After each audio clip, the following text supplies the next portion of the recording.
नमस्कार साथियों, Nanak classes शिवसर YouTube channel पे आप सभी साथियों का स्वागत है। Daily news analysis, Rajasthan editorial, new Rajasthan, नई सरकार, नए जिले, सब कुछ बदला बदला और करंट तो बदला बदला सा लगता है।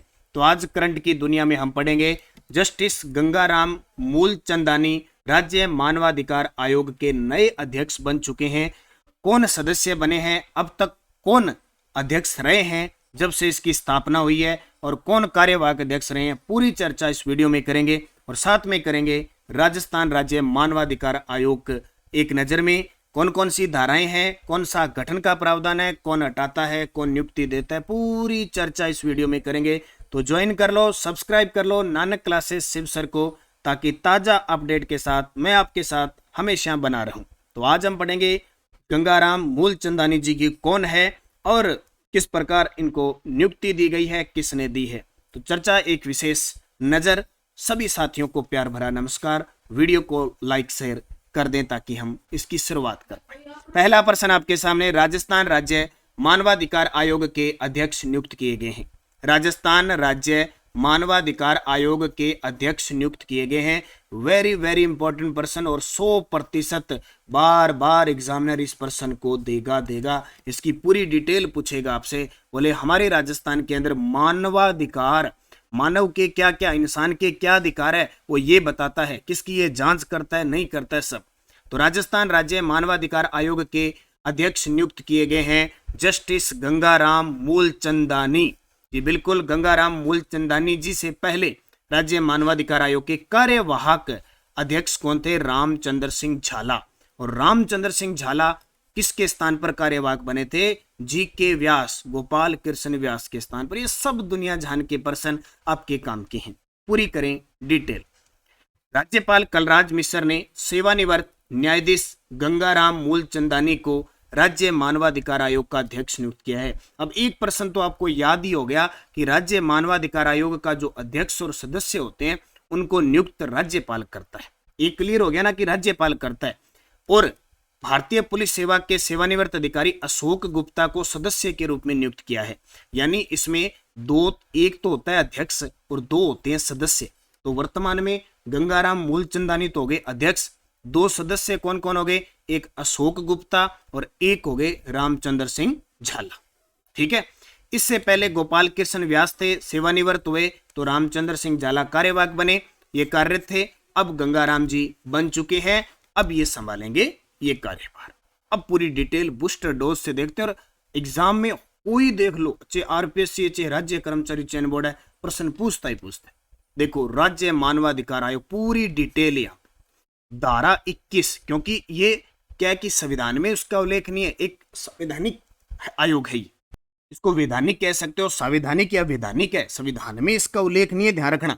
ये प्रश्न पूछे कि इसको किसके तहत गठित किया गया है, तो मानवाधिकार संरक्षण अधिनियम 1993 का अध्याय 5 और धारा 21 के अनुसार इसका गठन हुआ है। ठीक है, कहीं अनुच्छेद का नाम नहीं आएगा, इसमें आएगी धारा 21, गठन का उल्लेख है, याद रखना। प्रश्न आता ही आता है। गठन हुआ 18 जनवरी 1999 को और कार्य प्रारंभ कर दिया 23 मार्च 2000 को। ये दोनों ही तारीख पेपर में आती है। बोले गठन कब हुआ? 18 जनवरी 1999 को।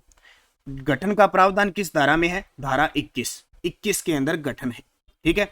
कार्य प्रारंभ 23 मार्च सन 2000 को। मुख्यालय जयपुर। इसका ढांचा क्या है? एक अध्यक्ष, दो सदस्य। 2006 में संशोधन हुआ था, तब ऐसा हुआ। पहले इसमें एक अध्यक्ष और 4 सदस्य हुआ करते थे। याद रखो कि एक अध्यक्ष और 4 सदस्य थे जब इसका गठन हुआ। 2006 में संशोधन हुआ और इसमें एक अध्यक्ष और 2 सदस्य, दोनों इंपॉर्टेंट चीज है। कारण कि प्रश्न आ जाएगा कि जब इसका गठन हुआ तब सदस्य कितने? 4 और एक अध्यक्ष, टोटल 5। अब वर्तमान में क्या कंडीशन है? एक अध्यक्ष, 2 सदस्य, टोटल 3। अच्छा, अध्यक्ष चुनना है, अध्यक्ष को नियुक्त करना है, उसके लिए योग्यता क्या होगी? तो उच्च न्यायालय का जो सेवानिवृत्त मुख्य न्यायाधीश होगा या अन्य न्यायाधीश, या तो उच्च न्यायालय का सेवानिवृत्त मुख्य न्यायाधीश होगा या अन्य न्यायाधीश होगा, उसको राज्यपाल एक चयन समिति के आधार पर नियुक्त कर देगा। 2019 में यह संशोधन हुआ।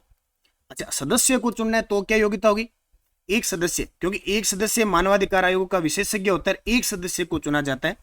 एक सदस्य उच्च न्यायालय का सेवानिवृत्त या वर्तमान न्यायाधीश हो सकता है, या जिला न्यायालय का सेवानिवृत्त हो सकता है, या वर्तमान न्यायाधीश हो सकता है जिला न्यायालय का, जिसे जिला न्यायाधीश में कम से कम 5-7 वर्ष का यानी 7 वर्ष का अनुभव हो, वो अध्यक्ष सदस्य बन सकता है। और एक सदस्य मानवाधिकार आयोग का विशेषज्ञ होता है।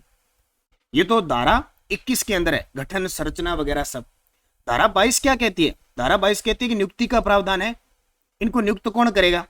तो राज्यपाल नियुक्त करेगा, लेकिन एक चयन समिति की सिफारिश पर करेगा। राज्यपाल नियुक्त करेगा, लेकिन एक चयन कमेटी बैठेगी। उस चयन कमेटी का अध्यक्ष मुख्यमंत्री होगा, वो जिसकी सिफारिश करेगा ना, वो राज्यपाल नियुक्त करेगा।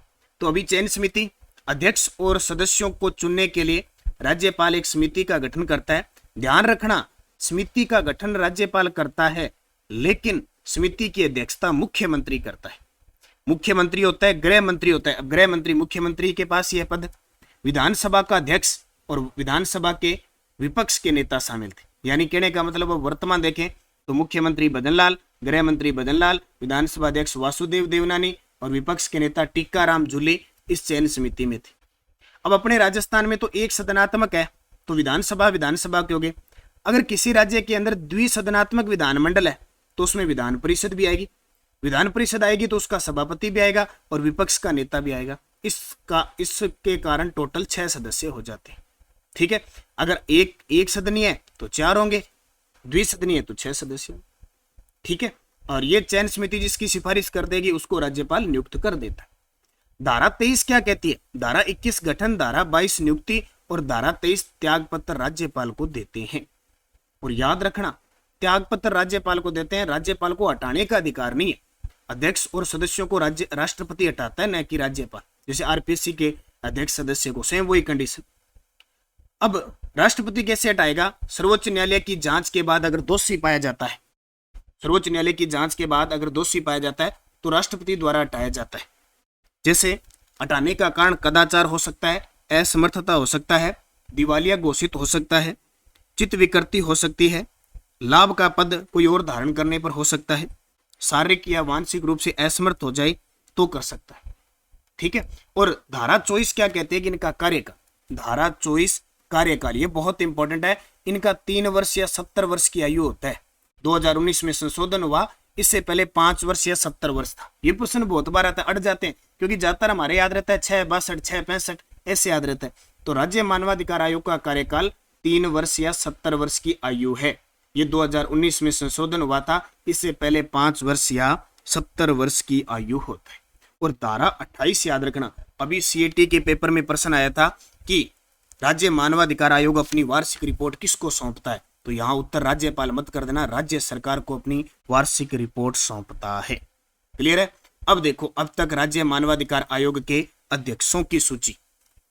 पहली रही थी कांता कुमारी भटनागर, ये देखो पहली महिला भी हो गई और पहली भी हो गई। सबसे न्यूनतम कार्यकाल था कांता कुमारी भटनागर का। ये जब कार्य प्रारंभ करती है 13 मार्च 2000 से और 11 अगस्त 2000 तक रहती है। दूसरे आते हैं सैयद सगीर अहमद, ये 2001 से लेकर 2004 तक रहते हैं। फिर आते हैं नगेंद्र कुमार जैन, ये 2005 से 10 तक रहते हैं। सबसे लंबा कार्यकाल आता है नगेंद्र कुमार जैन का। प्रकाश टांटिया 16 से 19 तक। गोपाल कृष्ण व्यास 2021 में बने थे और अब तक 23 तक थे, 23 तक थे। और अब गंगाराम मूलचंदानी बन गई। गंगाराम मूलचंदानी 2024 से। अब देखो जिनकी आयु है या तो 3 वर्ष तक रहेंगे या फिर 70 वर्ष की आयु तक रहेगी। अब इनके बीच में कुछ कार्यवाहक भी रहे, कार्यवाहक अध्यक्ष भी रहे। जैसे अमर सिंह गोदारा थे, जगत सिंह थे, पुखराज सिंह भी थे, HR कुड़ी थे, महेश चंद्र शर्मा थे, रामचंद्र सिंह झाला लास्ट बार रहे थे। अब ये क्या होता है, जो सदस्य होते हैं ना, सदस्यों में से क्या है, जब तक नया अध्यक्ष नहीं बनता है तो सदस्य में से कार्यवाहक बन जाते हैं। ठीक है, तो इनको अच्छे तरीके से याद रखना है। इसके अलावा और भी है, जैसे राज्य मानवाधिकार आयोग की बात करें तो वो 1 वर्ष से पुराने मामलों की जांच नहीं करता। मान लो कोई मामला 1 साल से ज्यादा हो गया, इसकी जांच नहीं करता। इसके अलावा जो सैन्य का कोई भी आ जाए, सैन्य संबंधी मामले, उनकी जांच नहीं करता। या कोई राज्य मानवाधिकार आयोग में लंबित या विचाराधीन मामले की जांच नहीं करता, जो न्यायालय में पूर्वानुमति लेनी पड़ती है। ठीक है, और जब राज्य मानवाधिकार आयोग समय की एक जांच एजेंसी होती है, याद रखना, जिसमें एक सचिव होता है IAS रैंक का और एक IGP होता है, पुलिस महानिरीक्षक, और अन्य कर्मचारी होते हैं। प्रश्न पेपर में आ चुका है। तो ये आपको अच्छे तरीके से याद रखना है, बहुत ही इंपॉर्टेंट चीज है, एग्जामिनर यहाँ से पूछता है। तो मुख्य बातें हमने आज राज्य मानवाधिकार आयोग की है। आप सारे विद्यार्थी नानक क्लासेस शिव सर इस यूट्यूब चैनल को सब्सक्राइब करो ताकि डेली न्यूज एनालिसिस में एक अपडेट आपको मिलती रहे। तो धन्यवाद। जय हिंद, जय भारत, जय राजस्थान।